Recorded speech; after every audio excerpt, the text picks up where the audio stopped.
Corona virus पर निबंध लिखें। तो चलिए जानते हैं कोरोना वायरस पर निबंध।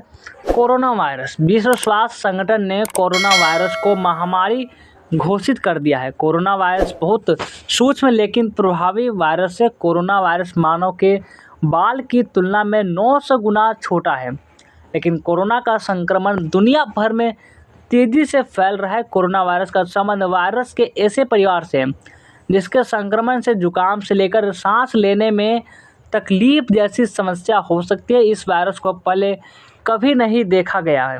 इस वायरस का संक्रमण दिसंबर में चीन के वुहान में शुरू हुआ था। इसके संक्रमण के फलस्वरूप बुखार, जुकाम, सांस लेने में तकलीफ, नाक बहना और गले में खराश जैसी समस्याएं उत्पन्न होती हैं। यह वायरस एक व्यक्ति से दूसरे व्यक्ति में फैलता है, इसलिए इसे लेकर बहुत सावधानी बरती जा रही है। कोरोना वायरस में पहले बुखार होता है, इसके बाद सूखी खांसी होती है और फिर एक हफ्ते बाद सांस लेने में परेशानी होने लगती है। इन लक्षणों का हमेशा मतलब यह नहीं है कि आपको कोरोना वायरस का संक्रमण है। कोरोना वायरस के गंभीर मामलों में निमोनिया, सांस लेने में बहुत ज़्यादा परेशानी, किडनी फेल होना और यहाँ तक कि मौत भी हो सकती है।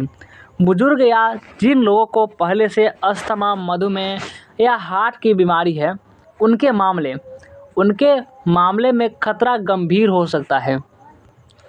जब तक आप ठीक न हो जाए तब तक आप दूसरों से अलग रहें। कोरोना वायरस के इलाज के लिए वैक्सीन विकसित करने पर काम चल रहा है। इस साल के अंत तक इंसानों पर इसका परीक्षण कर लिया जाएगा। कुछ अस्पताल यानी कि एंटीवायरल दवा का भी परीक्षण कर रहे हैं। इसके मुताबिक हाथों को साबुन से धोना चाहिए, अल्कोहल आधारित हैंड रब का इस्तेमाल करना चाहिए। खांसते और छींकते समय नाक और मुंह रुमाल या टिश्यू पेपर से ढक कर रखें।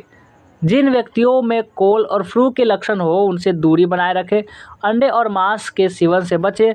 जंगली जानवरों के संपर्क में आने से बचें। अगर आप स्वस्थ हैं तो आपको मास्क लगाने की ज़रूरत है। अगर आप स्वस्थ हैं तो मास्क लगाने की ज़रूरत नहीं है। अगर आप किसी कोरोना वायरस से संक्रमित व्यक्ति की देखभाल कर रहे हैं तो आपको मास्क पहनना होगा।